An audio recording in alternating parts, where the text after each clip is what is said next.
Hey all, welcome to this brand new ClickFox Amazon PPC Guides YouTube channel. So if you don't know who I am, I'll just quickly go into it. My name's Hayden. In the last few years, I've sold millions online.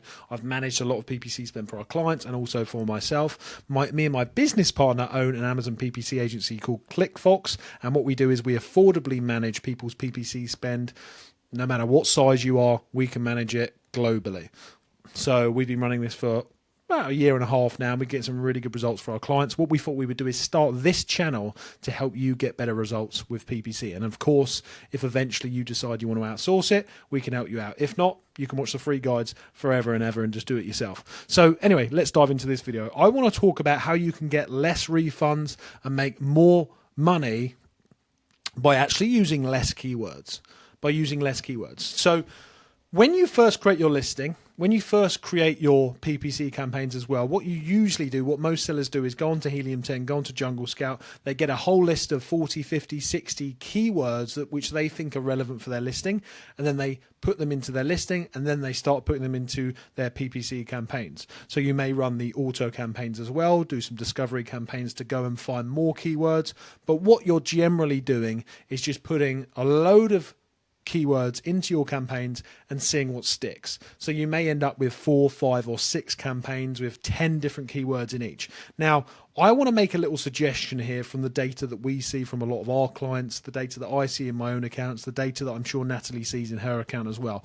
And what running theme we see is actually there's usually about 5 to 10 keywords that are the best keywords that you could be focusing on. So a lot of the time what sellers do is they focus on way too many keywords, a lot of them not as profitable. Now, they may seem more profitable than they actually are, because what they will do is they will look at the keywords ACOS, they will look at the keywords TACOS, the results you're getting. Oh, I got 5 sales for spending 30 quid, 20 quid. I think that's okay. Sometimes you have to look a little bit deeper. Some of the clients we've got, some of the keywords that I use, some of them will have a lot less return rate. And that's because you've picked the keywords that you are using in all of your campaigns from that data that you've dug into. Now, you can't do this to start with. You actually have to test, right?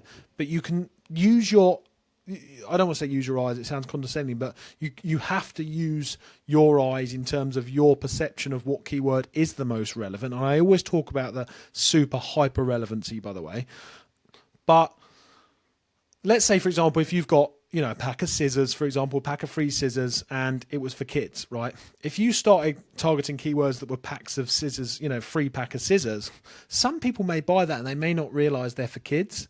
And then you may get a return rate. Now, that's a really easy example, but that's what I'm talking about here. Sometimes what you have to do is dig a little bit deeper into the data that you get back after trying to advertise on multiple keywords, whether they're the ones that you found yourself through manual campaigns, whether they're the ones you found yourself through auto campaigns, Helium 10, Jungle Scout, whatever it is.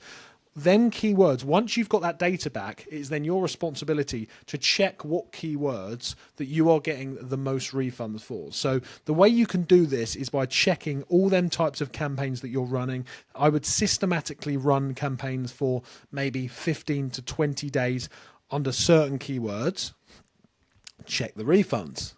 I would systematically try another set of keywords for each product, check the refunds. And then if you do that, a lot of the times you may see that you're getting more refunds and you're thinking, why am I getting more refunds? What's going on here? What? And that's because a lot of the time you're targeting keywords that are not as relevant to that customer. So when they get this package delivered to them, because a lot of Amazon sellers just buy it on the app quickly without thinking about it, it hasn't actually met what the description was in their head, hasn't actually met what they actually wanted to receive. So and some of you may be struggling to believe how much this can affect the refund data, but it really does. It really affects the refunds as well. And obviously it affects the conversion rate as well. So the second sort of point there is like that hyper relevancy. If you can be more hyper relevant, then you're also going to get a lower ACOS. You're going to get a lower TACOS, more how hyper relevant you are.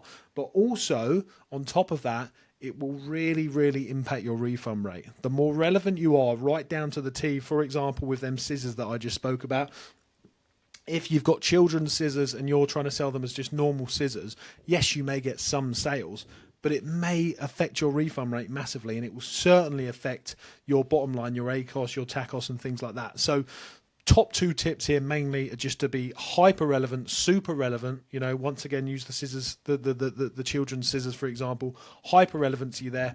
Children's scissors for children, something like that, rather than just going for more of that general term, which is going to eat up a lot of your budget. And the second thing is that also really does affect your refund rate. So I would suggest testing different sets of keywords in different campaigns for a certain period of time. Look at, have you noticed an increase in your refunds? Have you noticed a less refunds in that time? And obviously this is for people that want to get analytical. In our agency, obviously we can do all this type of stuff because we're managing it ourselves full time. I understand this is quite a lot of work, but some people like to do this. They like to dig into that stuff. So have a little look. Check also on your auto campaigns what you're actually ranking for, because a lot of that stuff as well will get the refund rate increased as well. Because a lot of the time your auto campaigns are running for keywords that are going to give you a much higher refund rate and a lower ACOS. I hope that video has helped. If you want any assistance from our PPC agency, hit the contact us with the email below. Apart from that, make sure you subscribe to the channel, and we are going to be putting out weekly videos here around PPC. I will see you soon. From myself, ClickFox, and Natalie. See you soon.